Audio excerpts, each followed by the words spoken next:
रहता है तो महाराज। बहुत बढ़िया है, गलत थोड़ी।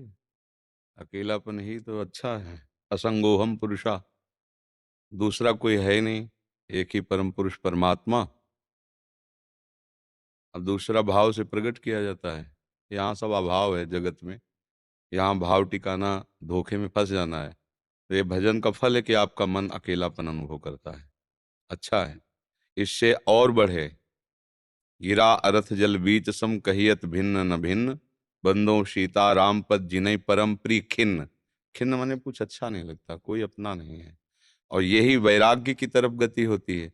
और जब वैराग्यवान भजन करता है तब अनुराग प्रकट होता है। अभी तो भजन राग का नाश करेगा, अभी तो भय भी पैदा करेगा मन। अभी आपको भयभीत कर देगा कि भगवान के मार्ग में नहीं चलना चाहिए, ऐसा भयभीत कर देगा। तो सत्संग के द्वारा इस भय का नाश होता रहता है। अगर साधु संग मिल गया तो इस भय विषाद से ऊपर उठ जाओगे। जहां राग नष्ट हुआ और अनुराग प्रकट हुआ, फिर अकेलापन खत्म हो जाएगा। क्योंकि अब फिर आराध्य देव की परिकर में उसका अपनापन होने लगता है। फिर तो दिव्य चिदानंद भाव में फिर ये शिकायत खत्म हो जाएगी। फिर तो छिन छिन बिहरत संग, छिन छिन निरखत प्रेम भरी। अपने लाडले अत्यंत प्यारे आराध्य देव के साथ प्रतिपल रहता है वो भाव से, और उन्हीं में आनंद में डूबा रहता है। उसको थोड़ी रहता मैं अकेला हूँ। अच्छा है, पहले अकेलापन ही अच्छा है। अकेलापन कहीं विषय में ना फंसा दे, बस ये ध्यान रखना। क्योंकि अगर इसी को आप प्रधान करते रहे तो मन की वृत्ति के अनुसार माया भेज देगी। फिर आपको लगेगा इस व्यक्ति से, इस शरीर से, इस पदार्थ से, इस पदवी से मेरा अकेलापन दूर होगा। फिर तो भ्रष्ट हो जाओगे, फिर गिर जाओगे परमार्थ से। अकेलापन सुरक्षित रहना चाहिए। एकश्चरति चित्त मनंते इसे, अकेला अपना भाव अनुभव करे और चित्त को प्रभु में लगा दे तो परमार्थ का स्वरूप आ जाएगा। अगर ये अकेला किसी व्यक्ति और विषय के अभाव में है तो उसकी पूर्ति होते ही तुम भ्रष्ट हो जाओगे। मतलब भ्रष्ट का मतलब अपने लक्ष्य से गिर जाओगे। तो ये सुरक्षित अकेलापन बचाओ। और ये अकेलापन केवल प्रभु से ही दूर होना चाहिए, किसी शरीरधारी से, किसी विषय से, किसी भोग से नहीं। अगर इसको संभाल पाए तो यही अनुराग की तरफ बढ़ जाएगा, और अगर नहीं संभाल पाए तो यही फिर राग में गिर जाएगा। क्योंकि जहां ये अकेलापन का कोई भी उपाय मिला दूर करने का, फिर मन टूट पड़ेगा। इसलिए बहुत सावधान रहना। महाराज जी, भक्ति के मार्ग में त्रिविध ताप सहते हुए साधना करते हमारा धैर्य कम हो जाता है और हम विषयों वैसे के अधीन त्रिविध होकर। ताप जो है वो भक्ति के उपासक के हृदय में कैसे आ सकते हैं? मुझे नहीं लगता। आप अभी या तो भक्ति को नहीं समझे,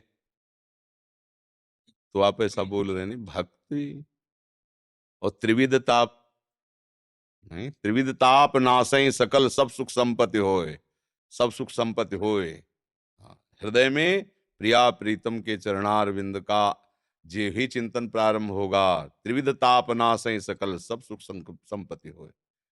फिर ये बात गलत हो जाएगी ना। जब हम प्रभु का भजन करते हैं, दैहिक दैविक भौतिक तापा राम राज नहीं काहू व्यापा। यदि हृदय में काम राज्य है तो तीनों का प्रभाव पड़ेगा, यदि राम राज्य है हृदय में तो कैसे प्रभाव पड़ेगा? और राम राज्य ही भक्ति है। जो शब में रमा हुआ है उसी को कृष्ण बोलो, उसी को हरि बोलो, राम बोलो, उन्हीं के तो नाम है प्रभु के। जब उनका हृदय में भाव है तो तीनों ताप किसको दुखित कर रहे हैं?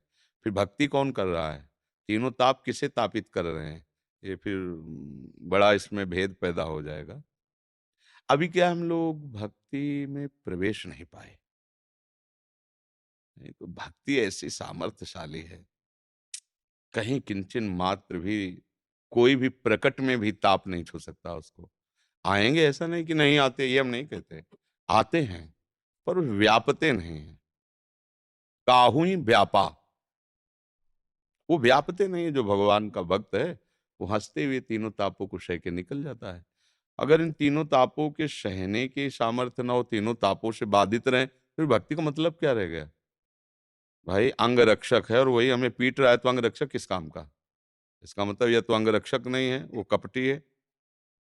अगर अंग रक्षक है तो हमें पीट कैसे रहा है? वो तो हमारे बचाने के पक्ष में है। या तो अभी भक्ति जागृत नहीं हुई। अगर भक्ति जागृत हुई तो तीनों ताप उसे व्याप नहीं सकते। आने की बात अलग, कोई भी आ सकता है। काम आ सकता है, क्रोध आ सकता है, विपत्ति आ सकती है, रोग आ सकता है, लेकिन व्यापेगा नहीं। उसे आदि दैविक, आदि भौतिक, आध्यात्मिक के किसी भी तरह का ताप उसे स्पर्श नहीं करता, जो भगवत भक्ति से युक्त हो गया है। अब भगवत भक्ति का एक प्रधान लक्षण केवल समझ लो, निरंतर नाम जप। अब इसी की कसौटी में अपने को कस लो, सब ठीक हो जाएगा।